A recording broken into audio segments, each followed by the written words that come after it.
테슬라 소식입니다. 미중 갈등 표출된 테슬라. 중국 정부와 관영 매체가 신장 위구르 족자치구에 매장을 연 미국 전기차 업체 테슬라의 경고 메시지를 보낸 미국 정부를 강하게 비판했다. 왕원빈 중국 외교부 대변인은 6일 정례 브리핑에서 테슬라의 신장 진출에 대한 미국 정객들의 비판에 대해 논평을 요구받자 신장에서 벌어지는 일을 못 본 척해서는 안 된다고 미국 측이 발언한 것을 접했다며 운을 뗐다. 그러면서 신장에서의 강제 노동설이 편견에 입각한 주장이라는 각국 언론 매체와 학자들의 글, 유엔 인권 이사회에서 100개 가까운 나라들이 신장 관련 중국 정부 입장을 지지한 사실 등을 미국은 왜 못 본 척하느냐고 반문했다. 젠 사키 백악관 대변인이 최근 테슬라의 신장 매장 개설과 관련해 공공 및 민간 부문을 포함한 국제사회는 신장에서 벌어지고 있는 일에 대해 모른 척하면 안 된다고 말한 데 대한 반격이었다. 왕 대변인은 미국이 신장과 관련한 거짓말을 만들어내는 것은 세계인들로 하여금 인권을 보호한다는 그들 발언의 거짓된 면모를 제대로 인식하게 만들 뿐이라고 주장했다.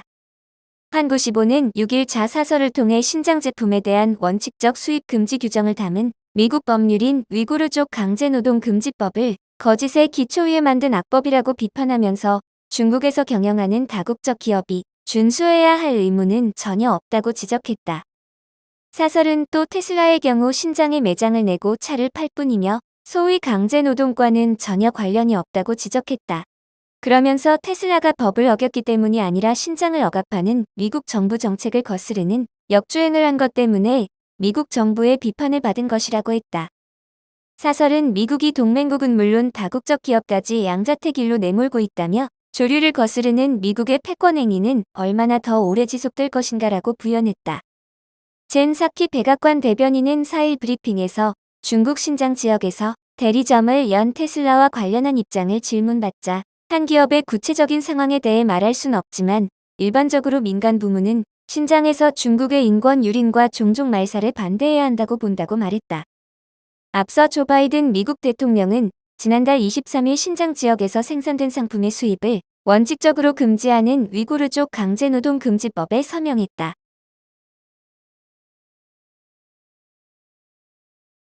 애플 소식입니다. 팀쿡, 작년에만 보수로 1,200억 원 받았다. 이달 초 세계에서 처음으로 장중 시가총액 3조 달러 고지를 밟은 애플을 10년간 이끌어왔던 팀 쿡 최고 경영자가 지난해 1,200억 원에 달하는 보수를 받은 것으로 나타났다. 6일 마켓워치와 WSJ는 미 증권거래위원회에 제출된 자료를 인용해 팀 쿡이 작년에만 9,870만 달러에 달하는 보수를 챙겼다고 보도했다. 이는 전년에 그가 받은 보수 총액 1,480만 달러의 약 7배에 달하는 금액이다. WSJ는 회사의 CEO로 10년간 재임한 팀 쿡은 팬데믹 대유행 기간 동안 애플이 수익을 내도록 이끌었다고 전했다. 팀 쿡이 지난해 받은 보수의 대부분은 양도제한부 주식이었다.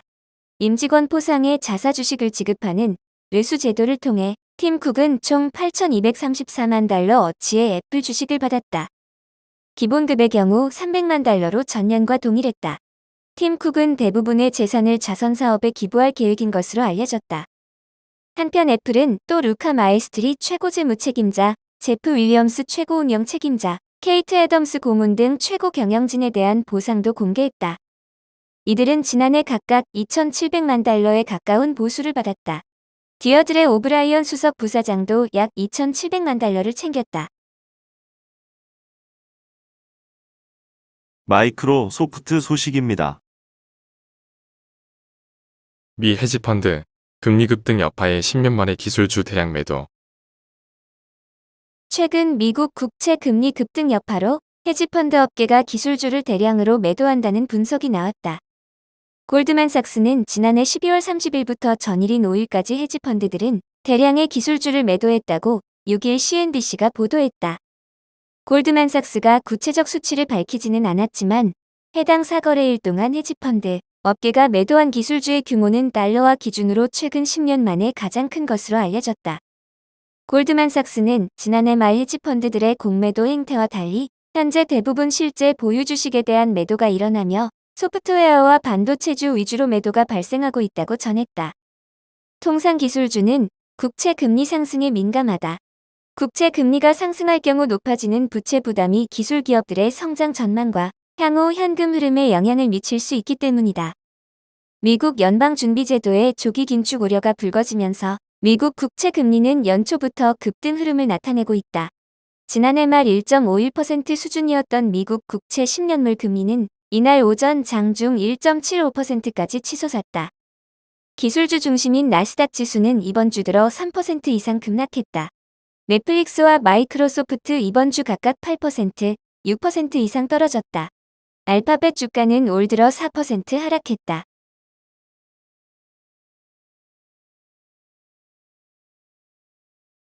아마존 소식입니다. 알렉사, 무선 달탐사선, 아르테미스 1호 탑재. 아마존의 인공지능 음성 비서 알렉사가 무인 우주선 아르테미스 1호에 탑재됐다. 5일 미국 지디넷에 따르면 아마존은 시스코, 로키드 마틴과 함께 미국 항공우주국의 아르테미스 1호 프로젝트에 참여했다. 아르테미스 1호는 3월 발사 예정인 무인 달 탐사선이다. 발사 시점은 지난해 가을이었지만 코로나19 등으로 연기됐다. 이번 발사는 인간을 다시 달로 보내기 위한 아르테미스 프로젝트의 일환이다. 인간을 우주로 보내기 앞서 스페이스 런치 시스템과 유인 우주선인 오리온 우주선의 설계와 안전성 등을 증명하기 위한 것이다. 알렉사 도입은 연기로 인해 늦게 추가된 것으로 음성 비서가 미래 유인 임무에 어떻게 사용될 수 있는지 알아보기 위한 시도다. 알렉사는 우주선에 탑승하지 않은 상태에서 간단한 음성 명령을 통해 우주선 방향, 물 공급 수준 또는 배터리 전압 상태와 같은 비행 상태 및 원격 측정에 대한 정보에 접근하는 역할을 담당한다. 다만 클라우드를 연결할 수 없어 나사의 신우주 네트워크와 우주선의 로컬 데이터베이스를 연결해 통신하고 응답하도록 수정했다. 또한 우주선 내의 소음과 잔향을 고려한 음성 처리 소프트웨어를 추가했다. 시스코는 화상회의 소프트웨어인 웹엑스를 활용해 우주선과 휴스턴의 중앙제어실과 연결한다. 로키드 마틴은 필요한 우주 방사선과 발사 시 충격과 고열에 버틸 수 있는 전용 하드웨어를 설계했다. 아마존 알렉사의 에런 루베슨 부사장은 이번 발사는 스타트렉 시리즈의 컴퓨터에서 영감을 받았다며 우리는 궁극적으로 우주 비행사와 AI가 동반자 관계를 이루는 미래를 상상한다고 밝혔다.